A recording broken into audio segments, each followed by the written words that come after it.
go. I'm just living for the moment. I'm just living for the moment. I'm just living for the moment. Ayy.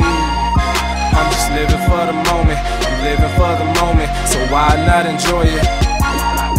I'm just living for the moment. I'm just living for the moment. I'm just living for the moment. Ayy. What's up, everybody? It's your man's KJ the Great, dropping another edition of All Sports Media TV. But first, I want to say, I hope and pray everything is great your way. Now, let's get to it. So, breaking news in the sport of boxing. Very interesting news in the sport of boxing. Terence "Bud" Crawford, 3-division world champion, former junior welterweight, undisputed world champion, the current WBO welterweight world champion, has moved on from the fight with Errol "The Truth" Spence Jr., who is the 3-belt welterweight world champion, WBC, WBA, and the IBF world champion. Terence "Bud" Crawford is 38 wins, no losses, no draws, with 28 wins, 29 wins coming by way of knockout, while Errol Spence is 28 wins, no losses, no draws, with 22 wins coming by way of knockout. Terence "Bud" Crawford has moved on from that fight. That fight is the biggest fight in the sport of boxing, and there's reasons behind that. Terence Crawford, if you don't know this, he is a network promotional free agent, meaning he is not signed to Top Rank, ESPN anymore. He's not signed to DAZN, Showtime, PBC, or any network promotion. So he's doing all of his own promotion on himself. And going into this fight, he was pretty much doing everything on his own, just with his small team. Now, the problem with that is the namesake.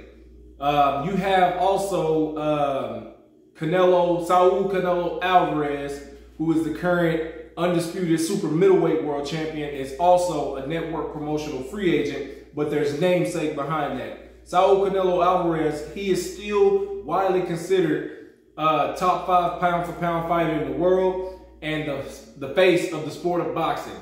So when you have someone of that caliber, of that namesake, who's been around and fighting as long as Canelo Alvarez has, he's 58 wins, 2 losses, 1 draw.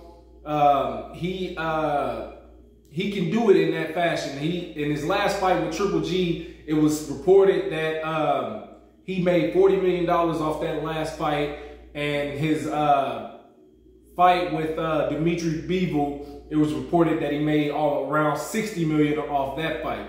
Canelo Alvarez's name is one of the biggest names in the sport of boxing. When you look outside of the sport of boxing, Canelo Alvarez is still a star in the world. People know him from all over. And I say that because when you look at Terence Crawford inside the sport of boxing, everyone can see that he is arguably, if not the #1 pound-for-pound fighter in the world. We know him inside the sport of boxing. Outside of the sport of boxing, Terence Crawford's name is not as big. Case in point, both Terence Crawford and Errol Spence fought Shawn Porter. They both beat Shawn Porter. Errol Spence dropped Shawn Porter in the 10th round, 11th round of their fight. He was the first man to do so. He ended up winning the decision against him. Terence Crawford stopped Shawn Porter in the 10th round of their fight. He dropped him 2 times when Shawn Porter's father threw in the towel. He didn't want to see his son take any more damage. Now I say that because when you look at the fights, Errol Spence and Shawn Porter did over 350,000 pay-per-view buys. That's a lot when you consider how much it costs to pay for the pay-per-view. $50, $60, $70, $80. When you look at Terence Crawford versus Shawn Porter, the pay-per-view only did 225,000 pay-per-view buys. That right there in its own would tell you who's the bigger name, who brings out the crowd more. Errol Spence sells out fights everywhere he goes, everywhere he's been overseas, in Texas, he's sold out fights. Terence Crawford is having problems selling out fights and selling pay-per-views.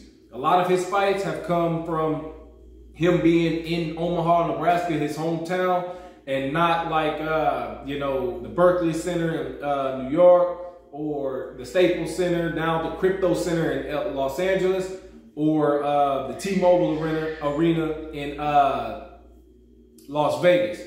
His name is just not as big, and he does not sell as many fights. And to quote Bob Arum on that same subject, Bob Arum did not want to pay or put up the money to promote Errol Spence versus Terence Crawford because he did not believe Terence Crawford could sell a fight. And to quote him, he said he will buy front row tickets to that fight just so he can watch and see up close how many promoters lose money. So, with that being said, Terence Crawford, for the last 2 weeks, it is reported that he had been reaching out to Errol Spence's team because once they sent over the contract, there were some things in the contract that he didn't like, and it was reported that he accepted the 65-35 split with 65 going in Errol Spence's favor, but he wanted PBC and Showtime, Al Heyman, to show him the books so that he could see what he's making, which I agree. He should know what he's making. Why? Because he's a network promotional free agent. It's not like he's going to make money on the front end, back end, and all of that together.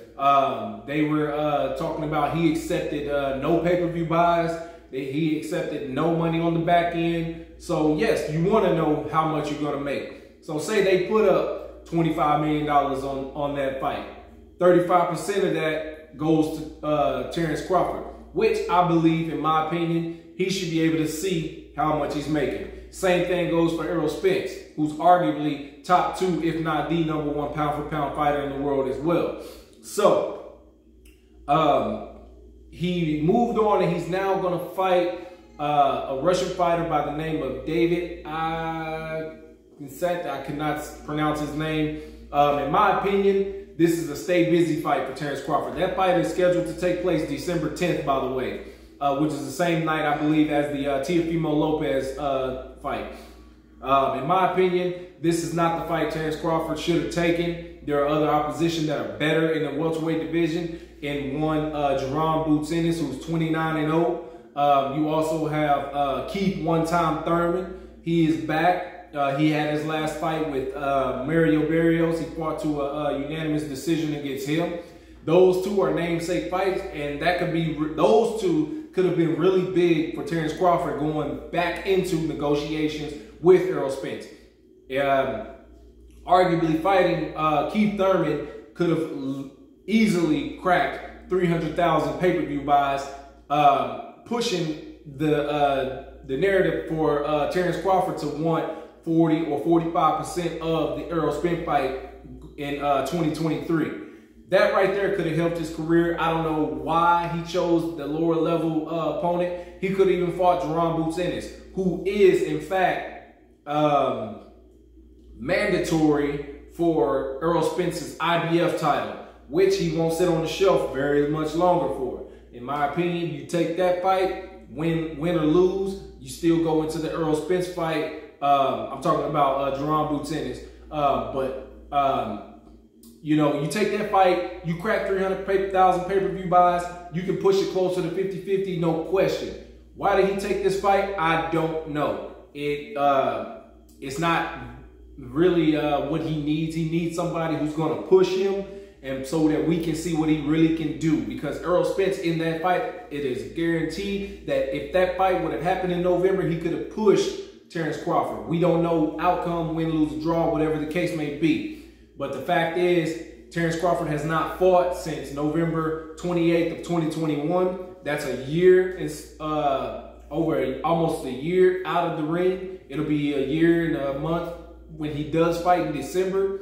That's a long time for a fighter of his caliber to be on the shelf. Errol Spence initially said that he wanted to fight no later than November 19th, and they were looking at that date, but the contracts were being held up. So we're out less than a month away from November 19th, so clearly that day is not going to happen. Since Terence Crawford is fighting in December, we can look to Errol Spence possibly fighting again at welterweight, maybe in December or early January, with the Errol Spence Terence Crawford fight being pushed out possibly as far as April or early May. We don't know. It may be late April or sometime in mid-April. But that's all I got for you guys. Make sure you hit the like button, drop a comment in the comment section. Let me know what y'all think. Make sure you hit the subscribe button. Subscribe if you haven't.